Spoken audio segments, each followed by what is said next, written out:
అధిక బరువు అనేక సమస్యలకు కారణం. సాహితీ యోగా ఆన్లైన్ క్లాసులో జాయిన్ అవ్వండి.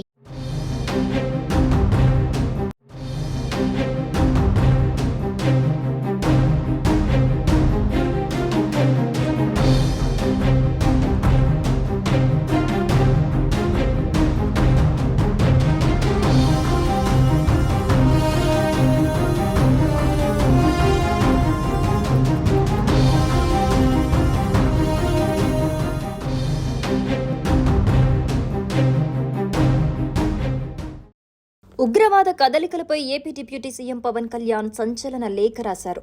ఆపరేషన్ సింధూర్ అనంతరం రాష్ట్రంలో ఉగ్రవాద కదలికలపై నిరంతర అప్రమత్తత అవసరమన్నారు.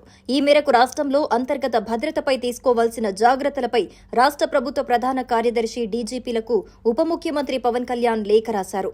జాతీయ భద్రతను దృష్టిలో ఉంచుకుని ఏపీలోని అన్ని జిల్లాల్లో ఉగ్రవాద కదలికలు, వారి సానుభూతి పరుల జాడలపై అప్రమత్తంగా ఉండాలని పోలీస్ శాఖ, పరిపాలనా శాఖలకు సూచించారు. ఈ మేరకు పలు సూచనలు చేస్తూ రాష్ట్ర ప్రభుత్వ ప్రధాన కార్యదర్శికి, రాష్ట్ర డీజీపీకి లేఖలు రాశారు.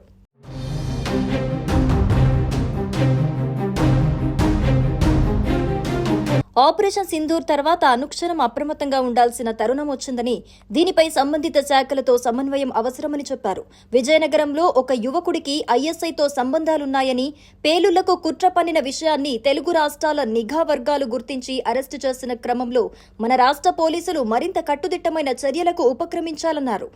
ఉగ్రవాద సానుభూతి పరులు, స్లీపర్ సెల్స్, అక్రమ వలసదారులు, రోహింగ్యాల ఉనికిపై, అలాంటి వారి కదలికలపైన అన్ని జిల్లాల అధికారులు తక్షణం అప్రమత్తమై ఎక్కడైనా ఉగ్ర నీడలు, వారి జాడలు కనిపిస్తే ఉన్నతాధికారుల దృష్టికి తీసుకొచ్చి సమగ్ర విచారణ చేపట్టాలని పవన్ ఆదేశించారు. ముఖ్యంగా తీర ప్రాంత జిల్లాల పరిధిలో ఈ తరహా కార్యకలాపాలపై ప్రత్యేక నిఘా ఏర్పాటు చేయాలని కోరారు. రాష్ట్రంలో సుదీర్ఘమైన సముద్ర తీరం ఉంది కాబట్టి తీర ప్రాంత నిఘా, తీర ప్రాంత రక్షణపై ప్రత్యేక దృష్టి అవసరమని ఆ లేఖలో పేర్కొన్నారు. ఇక పెహల్గాం ఉగ్రదాడులు, తదనంతర పరిణామాలతో దేశ అంతర్గత భద్రతపై తగిన జాగ్రత్తలు తీసుకునే విషయంలో రాష్ట్రంలోని అక్రమ వలసదారులు, ఉగ్రవాద సానుభూతి పరులపై ఇప్పటి వరకు ప్రభుత్వం వద్ద ఉన్న సమాచారాన్ని అనుసరించి మరింత లోతుగా విచారణ చేపట్టాలని కోరారు. గతంలో రాష్ట్రంలో ఏవైనా ఉగ్ర కార్యకలాపాల్లో పాల్గొన్న వారిపై పూర్తిస్థాయి అప్రమత్తత అవసరమని, ఉత్తరాంధ్ర, గోదావరి, మన్యం జిల్లాలపై ప్రత్యేకంగా దృష్టి సారించాలని పవన్ సూచించారు.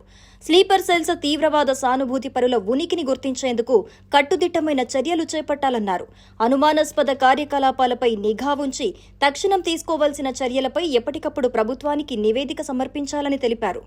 ఇక ఈ లేఖల్లో రోహింగ్యాలపై ఉప ముఖ్యమంత్రి పవన్ కళ్యాణ్ ప్రత్యేకంగా ప్రస్తావించారు. గుంటూరుతో పాటు ఇతర జిల్లాల్లోనూ రోహింగ్యాల ఉనికిపై సమగ్ర దర్యాప్తు జరపాలని కోరారు. వీరిలో కొందరికి రేషన్, ఆధార్, ఓటర్ కార్డులు ఉన్నాయనే సమాచారం వస్తోంది. ఇది ఆందోళనకర పరిణామమని తెలిపారు. ఈ క్రమంలో కొన్ని సూచనలు చేశారు. అనుమానితుల Aadhaar card, ration card, voter ID మొదలైన గుర్తింపు పత్రాలు కలిగి ఉన్నారా లేదా, అనుమానిత వ్యక్తులు ప్రభుత్వ శాఖల నుండి ఐడి కార్డులు, ధృవపత్రాలు పొంది ఉంటే వాటిని ఎలా పొందారు, వారికి ఆశ్రయం ఎవరిచ్చారు, స్థానికంగా వారికి ఎవరు సౌకర్యాలు కల్పిస్తున్నారు, వారికి సహకరిస్తున్న వ్యక్తులు, సంస్థల గుర్తింపు తదితర అంశాలపై పూర్తి స్థాయిలో విచారణ చేపట్టాలని స్పష్టం చేశారు. జాతీయ భద్రత, ప్రజల భద్రతను అత్యంత ప్రాధాన్య అంశంగా పరిగణించి తక్షణం చర్యలు తీసుకోవాలని పవన్ కళ్యాణ్ అన్నారు. కొన్నేళ్ల కిందట గుంటూరు, గతేడాది రాయలసీమ ప్రాంతాల్లో ఐఎస్ఐ దాడులు చేసి అనుమానితులను అదుపులోకి తీసుకుంది. ఈ విషయాన్ని ప్రస్తుత పరిస్థితుల నేపథ్యంలో మన పోలీసులు పరిగణలోకి తీసుకోవాలని పవన్ కళ్యాణ్ సూచించారు.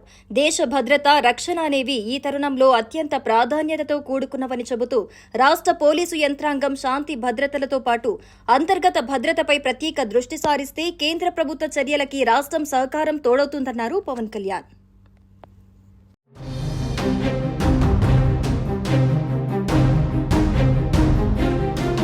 సుమన్ టీవీలో మీ పర్సనల్ అండ్ బిజినెస్ ప్రమోషన్స్ కోసం కింది నెంబర్కి కాంటాక్ట్ చేయండి.